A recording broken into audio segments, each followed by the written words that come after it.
It's now time for the WLEW Sports Postgame Show on Sports Radio 102.1 FM, WLEWSports.com, and now live on Facebook.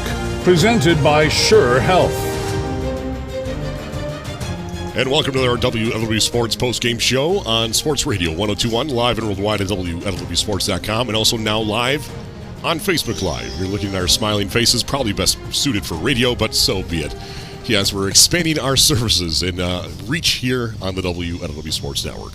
We thought it was going to be a close one. It was a close game. It was a back-and-forth ball game where the Deckerville Eagles were that dominant over the Brown City Green Devils. Final score was 33-20. As there was many moments in this game when it was getting out of hand, but then Brown City would respond right back.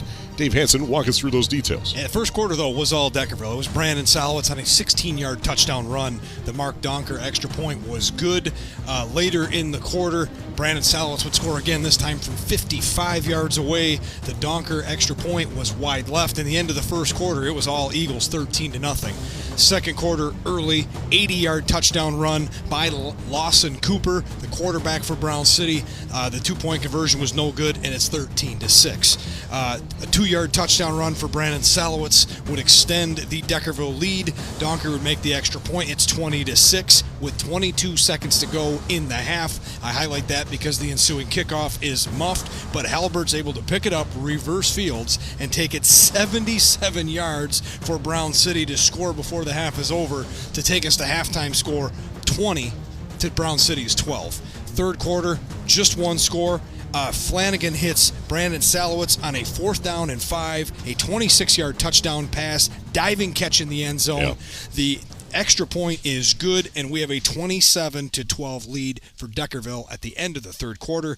And in the fourth quarter, another Brandon Salowitz touchdown run, this time 27 yards away. Brown City would block the extra point, but damage done with 8 minutes to go. It's now 33-12, and Lawson Cooper would hit one of his favorite targets in Hagee on a 59-yard touchdown pass. The two-point conversion pass to Mulholland was good, but that would be it for the comeback for Brown City. Final score here, Deckerville 33, Brown City 20. An impressive victory for the Deckerville Eagles on their home turf, the Foxborough of 8-player football, as we've coined it over the years, as it's been an impressive showing. Brandon Salowitz last year had 319 yards over the course of the entire season. Of course, he was behind Merriman, he was behind Garza, didn't get much playing time, but tonight, last year he had 319 yards total over the course of 13 games. He had 299 yards coming into tonight through the first couple weeks. Yeah. Tonight, he had 326. He surpassed the entire season of last year. He surpassed the first 3 weeks of the season this year with 326 yards on 39 carries. Ended up with 8.4 yards per carry, 4 rushing touchdowns, plus a reception for a score, converting on 4th down with a big pass from Ian Flanagan for 26 yards into the end zone, 1 reception for 26 yards on top of that. And then to boot, 9 tackles, including 1 tackle for a loss. Not too bad on homecoming night for Brandon Salowitz, who's just still a junior. No matter what happens here in Deckerville, it seems like the Eagles reload every season. Yeah, they are just tough here. There's something about it. They have an extra gear. The crowd is always a packed place. They're always loud. They're into every play, and they just love watching their Eagles football team play physical, play tough on every single down. And, man, that run game, it may not have been super exciting the whole single night, but Brandon Salowitz, it was only a matter of time before he broke off another big run. Let's take a look at the stats here now for both teams, as Brown City had 39 plays of offense for 280 yards and 2 scores. And if I told you that Brown City averaged 7.2 yards per play, you'd say, well, they did pretty good. They may have won the game. Unfortunately, they did have 1 turnover, but the big stat of the night, they had 5 turnovers on downs. They could not convert on 5 4th downs, giving the ball back to Deckerville, and the Deckerville Eagles, most times than not, converted those into points for the Eagles. That's a big turning point. As a result, Deckerville had 55 plays of offense for 408 yards in 5 scores, averaging 7.4 yards per play, 0.2 more than Brown City. Altogether, they ran 16 more plays for 128 more yards on the night. Of course, Brown City did return a kickoff. That was in the hands of Jace Halbert 77 yards in for the kickoff return, which really made the things tight before the half was over. But that was about it for Brown City. They couldn't do much in the second half. They did score once, yes, with 2:17 left in the fourth quarter. Hagee in that 59-yard reception from Cooper. But other than that, it was all Deckerville all night as they controlled the trenches. They controlled the tempo of this game. They didn't make many mistakes. They maybe had a false start here or a hold or, a chop block there. But when all said and done, Deckerville knew exactly what they had to do. Bill Brown had this team ready again, and they convert for their fourth win on the season, stay at 4-0, and they are now in the driver's seat of the Big Thumb Blue Division. Oh, no question about it. This was each team's toughest test, and Deckerville came to play. They made good work of Brown City, who, again, half of us thought that Brown City would win this game. Yep. Just thought Brown City had too much fire. I was one of them. And Brown City had too much firepower, but it ended up being Deckerville, again, winning on the offensive line, creating those running holes, and Brandon Salowitz taking advantage of it. But not only taking advantage of those holes, but making that man miss and turning those 3- and 4-yard runs into big chunk plays, the 7, 8, 9, and further runs. And that's what it takes to demoralize the defense, and Brown City just didn't have the ability to recover nor stop this running game. Brown City, no surprise, was led by Lawson Cooper with 19 carries for 156 yards and 1 score. He averaged 8.2 per game or per carry and carried the ball 70% of the time. The other 30% all in the hands of Kayline Mulholland. Ended up with 8 carries for 29 yards and 3.6 per carry. He entered tonight averaging 12 yards per carry. He's limited to 3.6 tonight and entered tonight with 291 yards on the season. Just adds 29 to that. So Deckerville certainly scouted well and knew they had to shut down the pass and running attack to make Brown City one-dimensional through the air, and for the most part did so. It was 4 for 11 in passing for Lawson Cooper. Garrett Simpson was 0 for 1 on the hook and ladder before the half was over. But Lawson Cooper 4 for 11 with 1 interception. That's his 4th interception of the season for 1 score and 95 yards, completing 36% of his passes. Carden Hagee, 59 yards in the reception for the score. Garrett Simpson, 1 reception for 28 yards. Kayline Mulholland brought in 2 in screen pass situations for 8 total yards, and Lawson Cooper and Jace Halbert, no receptions on 1 target each.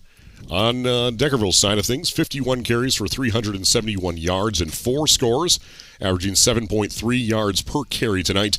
Through the air, Ian Flanagan 2 for 4 for 37 yards and a score, brought in by Brandon Salowitz for 26 yards. The other reception, Jesse Kabaki for 1 reception for 11 yards. Salowitz, like we said, on the ground, 39 carries, 326 yards, and 4 scores, averaging 8.4 yards per carry and carrying the ball 76% of the time, and he didn't seem to be tired out there. Oh, to be young again, just a junior. Ian Flanagan, 11 carries for 45 yards, and Matthew Bolin, 1 carry, which resulted in a fumble.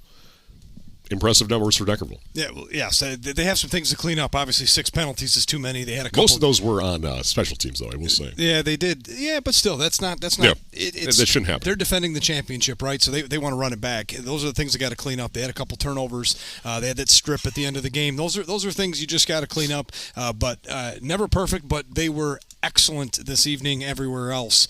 Where Brown City, just if they didn't get that big play, that was the only chance they had. They struggled to sustain drives, and 0 for 5 on 4th down. Where Deckerville is 7-11 on 3rd downs and 3 of 4 on 4th downs. That's just really efficient, using all 4 downs to your advantage, always ahead of the chains, and making that Brown City defense work on every single series. They just couldn't get off the field. Brown City ended up with 50 tackles, but nothing in the backfield. No tackles for loss, no sacks, no interceptions, 1 tip pass, but they did have 1 fumble recovery. That was close to the end of the game. Deckerville with 4 tackles for a loss, 1 interception, 1 tip pass on a total of 31 tackles. As that is the wrong screen right there. As we'll flip this back. You're starting to see how the sausage is made there a little bit for the WLW Sports Network. Let's take a look at defense. Brown City's led by Carden Hagee with 11 tackles and 1 tip pass. Lawson Cooper, 8 tackles. Kayline Mulholland with 7, and Jace Halbert at 6. Jackson Trumbley at 5. Liam Francis at 3, as was Jaden Hojnacki Bennett. For the Deckerville Eagles, Trenton Park had 10 tackles and 1 tackle for a loss. Mind you, About 8 of those were in the first 5 minutes of this ball game, it felt like. Brandon Salowitz, 9 tackles and 1 tackle for a loss. Jesse Kabaki, 5 tackles and 1 tip pass. Keaton Franzel, 3 tackles, 2 tackles for a loss. Ian Flanagan, 2 tackles and 1 interception. And Evan Benji and Logan Shanks, each with 1 tackle. Yeah, like I said, just an outstanding performance. Obviously, Brown City a lot more tackles because Deckerville ran a whole heap load more plays. Just like I said, this is just an all-around physically tough team. There's really nobody with outstanding speed. They don't have the outstanding size, but they hustle. They're gritty. Like I said, they get after it. They're physical. Yeah, you see, even the yards after contact would have been a good number tonight. Brandon Salowitz is the lead horse of this team, but Ian Flanagan showed that he's got the ability to make those plays running the football. He can make those throws if needed on play action. So that's a nice 1-2 combo here for Deckerville Eagles. And again, undefeated so far this season and ready for another playoff run. Yeah, another playoff run. That's crazy.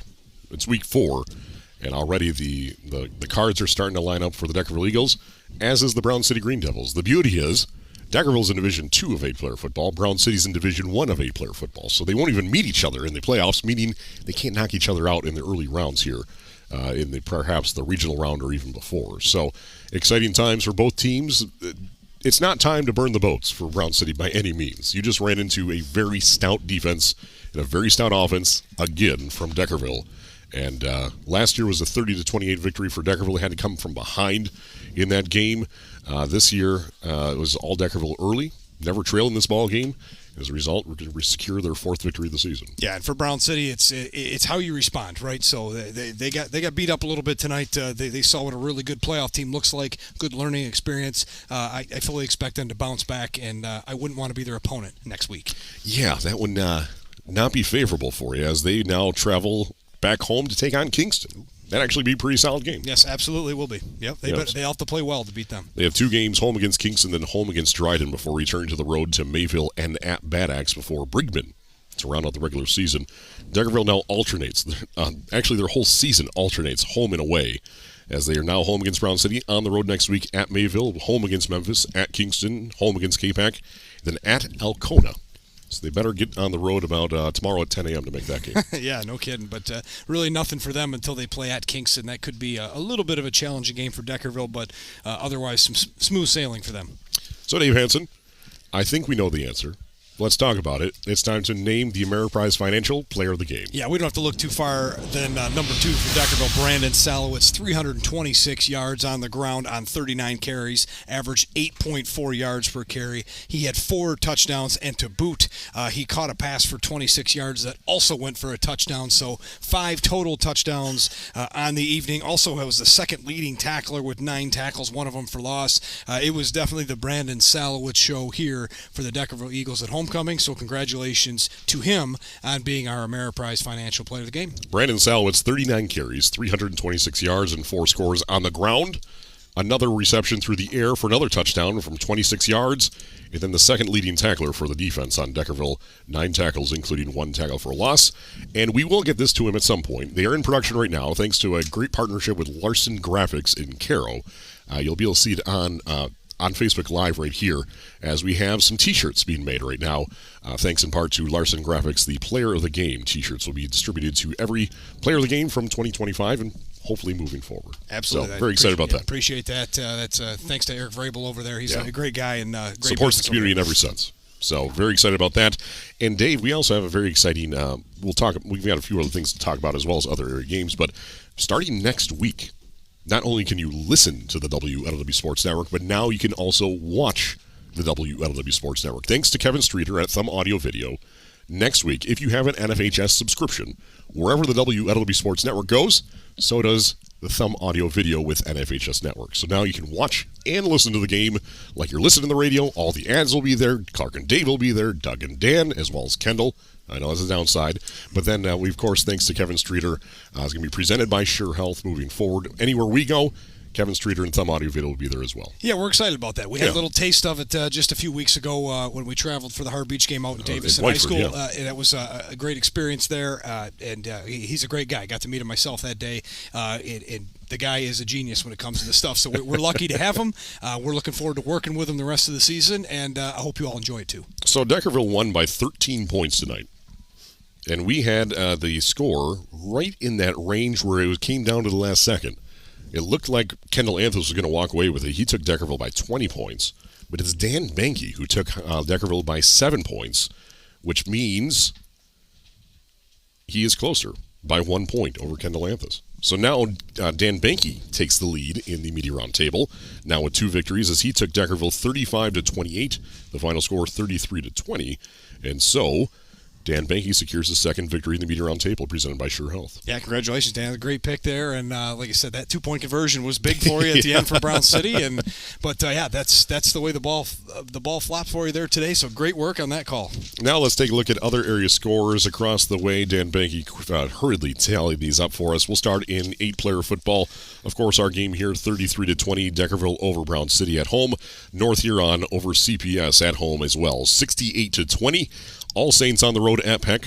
All Saints 49, Peck 12. So that iconic bus travels back to Bay City with a victory in tow. In 11-player football, Reese falls. No, it's still going on. Haven't heard a final there. USA was leading Reese in the Sugar Bowl in Sebring tonight, 24-22. I love the Sugar Bowl. I'm glad in the past few years, it really didn't mean a whole lot just based on the records or how the outcomes were. This is a classic Sugar Bowl game brought to you by Pioneer Sugar and Michigan Sugar. USA, last we heard, was leading by 2 points, 24-22 there. Marlette falls to Ubley in Marlette. Ubley wins their second victory of the season, 42-22. Marlette has now dropped 3 straight since winning in week 1 against Manchester. They lost to USA last week, 44-6, and now they lose to Ubley, 42-22. Harbor Beach and Vassar. Harbor Beach wins big, 51-8 in Vassar tonight, so Harbor Beach improves to 4-0 on the season. Cass City and Millington. Cass City wins in overtime. It was 14-14 at the end of regulation. Cass City kicks a field goal. Do we know how long that field goal was? I don't know that. I just know they kicked a field goal to win, which is awesome. If you recall the old days of the Strong Side, our Sunday recap show, we had a small bell for extra points, a big bell for field goals, let alone a field goal, game-winning field goal in overtime. That'd be a few rings of the bell there. Cass City gives Millington their first loss of the season. Cass City now 2-2 on the season. Millington 3-1, 17-14. Cass City over Millington in overtime. A huge victory for Scott Guthrell and the Redhawks. Yeah, absolutely, and kind of makes it interesting when Lakers and Millington run into each other, what happens there. So it's knocks Millington down a peg. The door is open now for Lakers to run away with that conference. So it's a huge game, and it's a big win for Cass City. They've had Millington's number. They've hung in those games a lot longer than anybody else has. Congratulations to them for finally getting over that hump and winning an awesome finish, 17-14 on the road. And speaking of Lakers, they took care of business on the road at Cairo for their second straight road victory, as they defeated Cairo 26-14. It was 20-0 at half, 20-8 at the end of the third, or 20-0 at the end of the third, 14-0 at halftime, 20-8 in the fourth quarter, and then Cairo tacks on another 6 points, as does Lakers, to make it 26-14 your final there. And we have not heard anything in that Sandusky-Burton Bendel game since halftime, when Sandusky was leading Burton Bendel 8-6 last we heard. That was almost 2 hours ago. So, of course, Cass City Millington, the big result there that's surprising. We knew Cass City had it. They played tough against Lakers. Lakers did enough to win that game last week. And so now on to a wide-open race in the Big Thumb White Division. Yeah, like I said, it's now Lakers' track to win, right? So Cass City has a loss, Millington has a loss. So, it's still an awesome win for them to get that big win as underdogs on the road in that game. So congratulations to them. That was definitely, I would say, the upset of the evening that draws the most attention for sure. Brody Shefka with a 24-yard field goal. Thank you to Missy sending this in. 24-yard field goal for Brody Shefka for that victory in overtime in Millington. The only reason I have Missy's phone number is that her husband, I believe, lost or forgot his phone in a basketball game. He does the book. And so I had to return it to her. So thank you. I guess it all worked out there. So yes, Brody Shefka. Yes. With the 24-yard field goal for the victory over Millington. Dave Hansen, final thoughts here from week number 4 in the Foxborough of 8-player football, Deckerville, Michigan. Yeah, what a great evening. Congratulations to Maya Garza, your homecoming queen. Logan Shanks, the king there. So great experience as always in Deckerville. We love coming here. We love the space. The field is always fantastic. The atmosphere is second to no one. And what's becoming a rivalry game, I'd like to think, is in the works. Deckerville comes ahead with a big win here at home and takes out their toughest competition yet to speak of. So congratulations to them. And again, I think Brown City will be just fine moving forward, but Deckerville is the story of the evening and a big win here at home. Yeah, now since 8-player football, both teams, Deckerville and Brown City, they've met the last 4 seasons now, and the record is 2 games apiece. Brown City won the first 2 in 2022 in the playoffs, 52-6. Then 2023, 46-28. Last year, of course, was that back-and-forth ball game, 30-28 is your final there last year, and now 33-20 this year. Last year, that game was led at Deckerville led at half, 24-12. Tonight, they led 20-12, and then they gave up 2 third-quarter touchdowns, trailed 28-24 to Brown City, and then Garza with a touchdown with 1:13 remaining in the fourth would give Deckerville the victory. Last year, it didn't need such theatrics this year as they take out the Brown City Green Devils in commanding fashion, winning by 13 points in a closely fought game, back and forth. I would love to see these teams play again. Unfortunately, that will not, as they're in separate divisions in the playoffs. But the good news is Brown City is eligible for the playoffs this year. Yeah, and that's the most important thing. They have a good squad, and I think they can compete and make a little bit of a run. So we're happy about that. And, again, a learning game for them. As I said earlier, I wouldn't want to be their opponent next week. No, but that'll be a great game against Kingston. It really should be. Kingston is a very solid football team. So, Dave Hansen, it was always fun. I always enjoy our time here in Deckerville. They always treat us well. Jim Nickel, groundskeeper here for the last 35 years, hanging up the cleats at the end of this year. We'll continue to drive bus, of course, but always does a spectacular job. Beautiful grounds here. Great facility. Did you see the Nacho Supremes they had going on in the concessions for $5? They're giving away a Blackstone. Deckerville does it right here in a small town with 143 students. The marching band had 27 in it. Just love to see everything here. Yeah, absolutely. They do a great job, everything that they do. And, again, it's a pleasure to be here, and I hope you guys enjoyed this game as well. And where are we off to next week? Well, next week we're continuing our trek through Sand Lake County. It's kind of like the Sherman's March of the Sea here a little bit, in a good way, as the now Cass City at Sandusky. So Cass City coming off of a huge victory this week, beating Millington in overtime. And then Sandusky had the lead at halftime. That's all we know. As they are going to be more than likely, I'd hope to think that they're coming off a victory as well over Burton Bennell, getting things together in the second half there. Should be a great game in Sandusky tonight in your backyard, in the shadow of Dairy Queen as well. And Friday, September 26th, coverage will start at 6 p.m. as usual, with kickoff at 7 p.m. Cass City at Sandusky in week number 5. Already hard to believe. Yeah, it is hard to believe, but should be a good game. Interested to see how that Sandusky game finished up, but we know Cass City is coming off of the highest of highs, so they'll have to kind of regain themselves this week at practice and bring their A game this weekend. So congratulations to Brandon Salwitz, our Ameriprise Financial Player of the Game. We'll get you that shirt at some point in the near future. And congratulations to Dan Benke, our Media Roundtable. Now a victory for this week, taking him into the lead with 2 games, with 1 over Kendall Anthus. And that's it. Yeah, and Clark Ramsey. I have 1 victory as well, so I'm right on the door. But a few things need to go wrong in order for me to work that through. So, Dave Hansen, great broadcast tonight. Thank you. See you next week. I survived my cold tonight. My voice might be back another octave up next week. And always a pleasure to be here in Deckerville.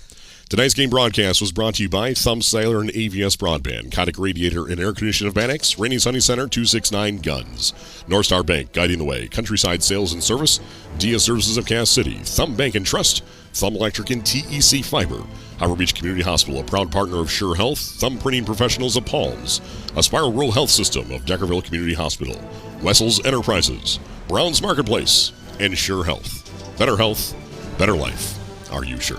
On behalf of our entire broadcast team here from Deckerville, Michigan, Kendall Anthus, he had the night off, still submitting scores from afar. He was at the Meesick game tonight in Onekaba. Dan Benke, best spotter in the business, he'll be off next week as we travel to Sandusky. Doug Cole, Director of Sports Information, traveling all the way from Livonia, Michigan for us each and every week. And then in-game analysis, Dave Hansen for the last 14 seasons. My name is Clark Ramsey, producer and host of this broadcast. We hope you enjoyed tonight's game. Hard not to, especially if you're a Deckerville Eagle, defeating Brown City 33-20. Until next week, we'll find ourselves in Sandusky. Good night.